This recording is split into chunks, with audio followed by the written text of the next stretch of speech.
अयोध्या राम मंदिर बीजेपी ना जब भोट करा आम जगन्नाथ आमर षष्ठांग देवता जगन्नाथ को टली रिक्सा बुले देले कचड़ा टली रे बुलेले जो माने कहला भले म्युनिसिपालिटी स्वीपिंग गाड़ी रे भी बसई देले महाप्रभु जगन्नाथ को ये अभिशाप पड़ा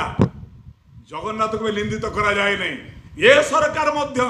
ए हिताधिकारी मानकु 54 लक्ष असहाय गरीब लोक जदि पीठरे कुठारघात करेंगे जगन्नाथ अभिशाप भितर जमी सरकार चलीगला ये हिताधिकारी मानक अभिशाप रे ए सरकार भी चली आ भर पार्थक्य रही यह मोर टीवी माध्यम वक्तव्य लज्जाजनक घटना। मु तो से कहूँ जो अर्पण रथर ना 420 कोटी टंका खर्च कले तो गतिदर सरकार से कौन 3-4टी पाइखाना से कौन जानी नथिले आमको आगे भजन दरकार ना आगे भोजन दरकार। एक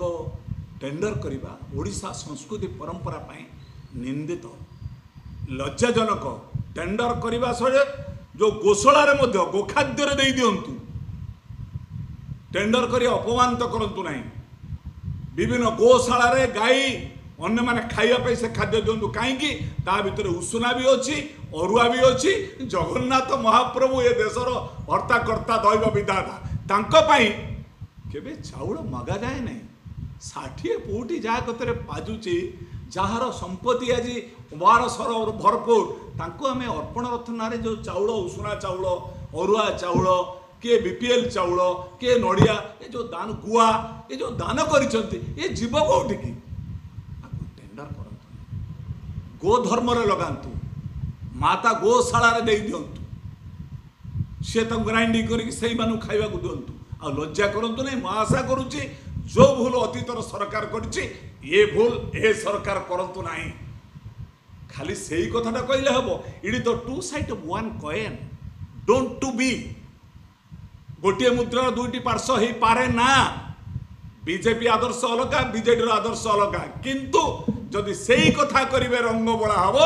इट तो two side of one coin हेले साधारण जनता मध्य दुख प्रकाश पाइब जहाँफल सरकार निंदित हे मोर आपण टीवी माध्यम वक्तव्य प्रकाश कर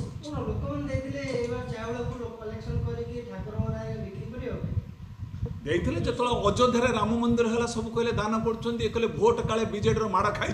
आम जगन्नाथ ना भोट मागिबा। अयोध्या राम मंदिर बीजेपी ना जब भोट करा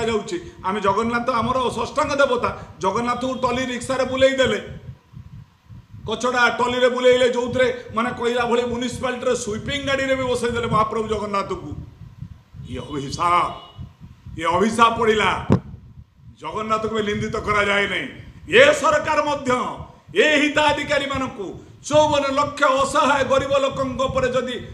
पीठरे कुठारघात करेंगे जगन्नाथ अभिशाप भितर जमी सरकार चलीगला ये हिताधिकारी मानक अभिशाप रे ए सरकार भी चली आ भर पार्थक्य रही यह मोर टीवी माध्यम वक्तव्य।